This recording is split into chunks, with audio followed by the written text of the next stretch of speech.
Reece James was sent off against Brighton, meaning that he has collected 2 red cards this season, the joint most of any Premier League player this season, despite starting 5 games. He's got those 2 red cards in 419 minutes, averaging a red card every 2.5 games. In fact, less than that. And naturally, this is a cause for concern. People are debating whether this is captain material. People are debating whether he's got his head screwed on properly. And that's unignorable, particularly with a player that's had a lot of injury issues. It's easy to poke fun at Reece James, to poke holes in the fact that we hold him up to an incredibly high standard as Chelsea fans. Like, he flat out is the best fullback in football for me when fit. Problem being, he's never fit. And the other problem being at the moment, he's not even going to be available. Reece James will miss the start of next season, missing the first 3 games. There's no way of dressing that up. That's not good. And it did mar yesterday's win slightly. But in regards to Reece James, what does this come down to? Lashing out, it's a stupid kick. It is a red card. There's no debate to be had with that. He was petulant, he was silly, kicking out of the player. I don't know if this is something that's triggered from his past, the fact he's been so injured in the past. Someone makes a dodgy tackle on him and he thinks, well, I'm going to have you, like a little kick out. It's stupid, but maybe that's his thinking. Either way, it's not something he can really afford to do, but are people going overboard? As Chelsea fans, we very much know John Terry had that in him. I mean, John Terry need Alexis Sanchez off the ball against Barcelona in the Champions League semi-final, which we went on to win in Munich with John Terry having to put his full kit on to celebrate. Lots of top players have that in them. Diego Costa was someone we had to worry about walking a fine line. Wayne Rooney in the World Cup against Portugal stamping on Ricardo Carvalho. Like, this is not something that's abnormal among lots of top players. But those players were also very present, so there's less holes to poke in them. Roy Keane, David Beckham, Zidane, plenty have gone through it. But the key for Reece James will be his fitness. And the key for Chelsea's success will be Reece James's fitness. Because forget what I said about best fullback in football. This is one of the best players in the world. And that's not an exaggeration. I know that people might think that because they don't see him as much as we do. But we've seen this player over the last few years and how he's developed. And you've got a fullback here who can do everything. He ticks every box other than staying fit. Unfortunately, this season, staying on the pitch. Now, yesterday's one, it is a red card. Newcastle, he was a bit unlucky with that red card against Newcastle. Second yellow when it was very, very soft. Gordon bought the foul well. That's something Anthony Gordon's always done. And as much as it's a negative in the fact that Reece James will miss the start of next season and won't get any minutes on the weekend against Bournemouth, there's also a little part of me looking at the silver linings as a Chelsea fan in terms of Gareth Southgate's not going to go near him and play him in the Euros, which I didn't want. I wanted him having that full rest for summer, just getting prepared and tunnel vision for us, even if he's going to miss the first 3 games. And the other is the fact that Real Madrid will be in the market for a right-back in the next few years. That's very apparent. Dani Carvajal is not getting any younger. They don't look like they're going to exercise any temptation for Hakimi to bring him back.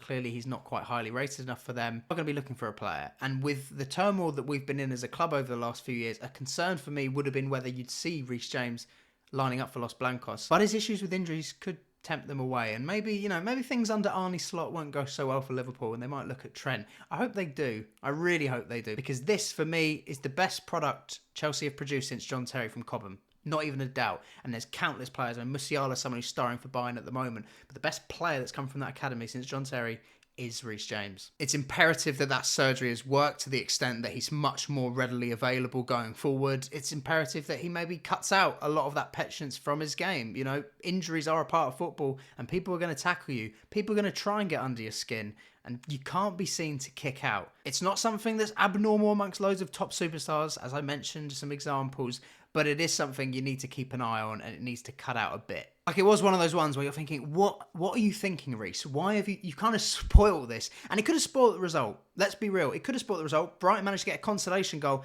out of nothing, really. Completely controlling the game. Very much on top of Brighton. Very happy with the performance up to that point.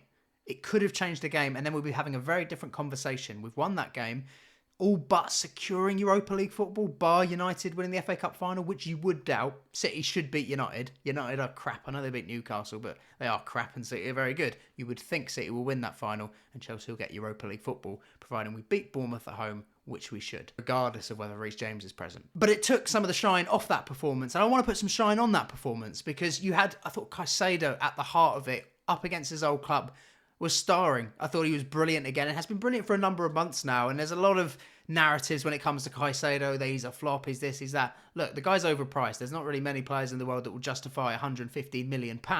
But Caicedo throughout this season has developed and looked a lot more settled. Now, this is a guy that's just recently turned 22.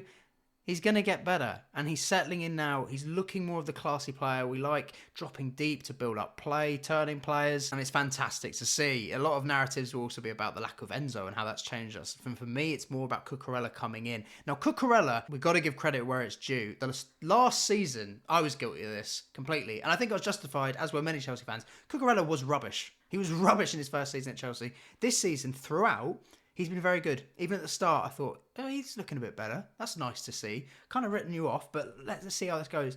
And slower, he's becoming more of a fan's favourite. I feel more solid and safe with Cucurella, far more than I do with Chilwell.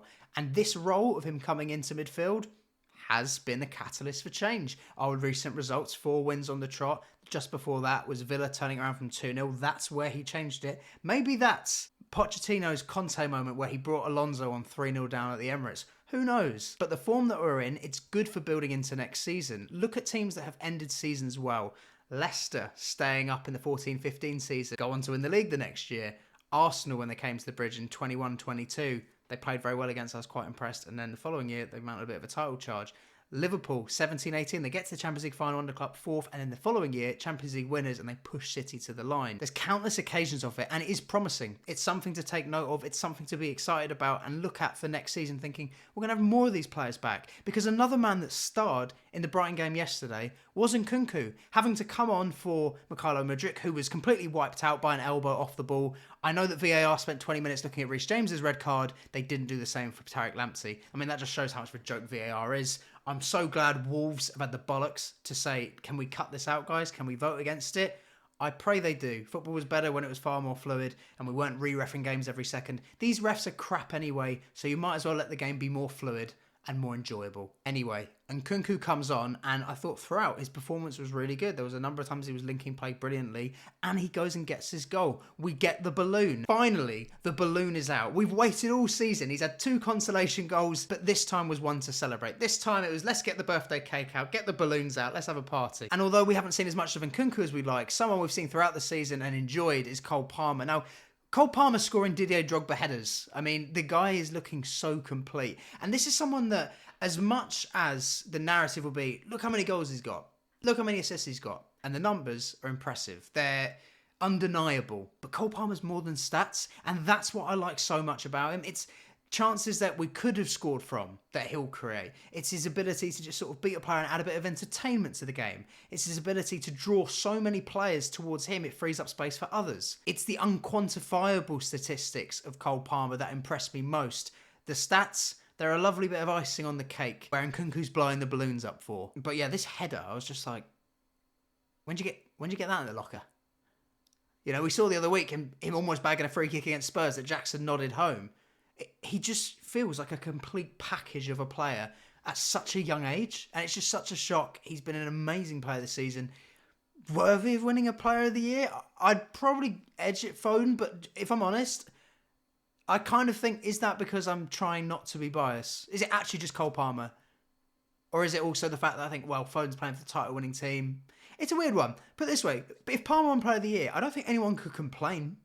Like, we have been the Cole Palmer team throughout the season. We've missed the Nkunkus, the Reeces, our other top players, and I'm looking forward to seeing them all star next season together. Hopefully far more frequent than we have this season. But someone who's been ever-present is Cole Palmer, and he's been the ever-present link for us climbing up the table as we've gone. As much as I was in dismay a few weeks ago after that horrible loss to Arsenal, naturally, as we all were, since this sort of shift from Poch, where it seems to be getting the best out of a lot of players, you do look at this youth, you do look at these players as ones which will get better, and the way that they're managing to link up with one another and build chemistry is something that will only get better. So the ceiling for this squad is really interesting. Like, how far can this squad go? What will this squad accomplish in the future? And that's something to be excited about. That really is something to be excited about. Since the 10th game of the season, Chelsea are 4th in the table. We might not be 4th in the whole table.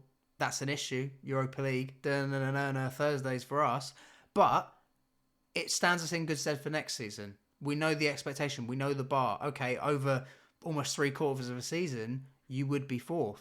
Keep that up. In fact, go one further. We don't know how good Arne Slot will be at Liverpool. We don't. They're a bit of they're an unquantifiable factor, Liverpool, and also all the clubs in general. Transfer market will dictate how clubs improve, or maybe they'll get worse. We don't really know that. But what I do know is there's a lot of nice pieces at Chelsea that I'm excited to have, and a lot of faces that will feel like fresh faces, that will feel like new signings. Wesley Fofana, Lavia, and Nkunku's one of them. Reece feels another one. Even players like Chukwuemeka I haven't seen anywhere near enough of this season as I would have liked. I like that player. That's 5 off the top of my head that I'll be looking forward to seeing much more of next season, that I think make us a better team and a better squad. And realistically, as much as I've had a lot of doubts about Pochettino, I don't think there's loads of options out there that they would go for that I'm okay with. In the past, I'd listed a Simeone and an Inzaghi. I don't see that anyway. So realistically, this idea of De Zerbi, that we've just beaten Brighton three times this season. We've done Brighton. 2 of them we've had 10 men. Like, Brighton aren't this. Do you guys remember Brighton? Remember when everyone was up Brighton's arse at the start of the season? How they're this special thing, and now they're fighting between 10th and 12th. They got smashed by Roma in Europe. We've done them 3 times this season. They're a Southampton. They'll be down in a few years. I hope our owners start to realise that. Brighton are not the be-all and end-all. So yeah, I think this end of the season, the fact that we've actually seen tactical evolution from him, something I've wanted the whole season, by the way. There's nothing I want more than Chelsea to succeed. If that comes at a cost of me looking like a clown for thinking one manager might not be good enough, cool. All fine by me. Please, throughout the season, I've wanted to see some signs tactically. He's evolving, some patterns of play, and they're starting to emerge. It's great to see. We're actually on a winning run. I don't even know the last time it felt like we were on a winning run. Maybe Tuchel. Probably, no, would be Tuchel. It's been a long time. So yeah, long may it continue. Get the job done against Bournemouth. Secure at least Europa League, and we might even pip Spurs. It's a shame they have Sheffield United, but it is Spurs. You never know. We might end up 5th, and in that case, the other English clubs have done us over. They let their country down. We should have had 5 Champions League spots this year. They've undone all of Chelsea's hard work, winning that Europa League in 2019, winning that Champions League in 2021. Those are things that counted much towards the coefficient points that meant that England were pretty much virtually guaranteed 5 spots this year, and they managed to get it wrong. We take 1 year out of Europe, and the rest of England let us down. There's no shock there, but we will be back in Europe, and we'll be back winning European trophies, I imagine, very soon. I hope you guys did enjoy that. I thought I'd really look at that Reece James incident because naturally it took a bit of the gloss off the win, but it is what it is. It's a shame he'll be missing the first 3 seasons, but we know we're in good hands with Gusto, just not the best hands in the world in that sense. But yeah, let me know what your thoughts on all of that was, or your thoughts on last game was, or what your thoughts are on us going forward. What is the ceiling of this squad? Are we going to win the league next season? Probably not. But I kind of see it as, remember when Mourinho said it's a little horse? A little horse, like explaining that we're not quite there, but it's a nice horse. Keep an eye on that horse. That's what I think we are next season. I think we're 4th, 3rd. That's where I kind of think we'll be teetering on. But yeah, let me know, guys. In a bit, up the Chelsea.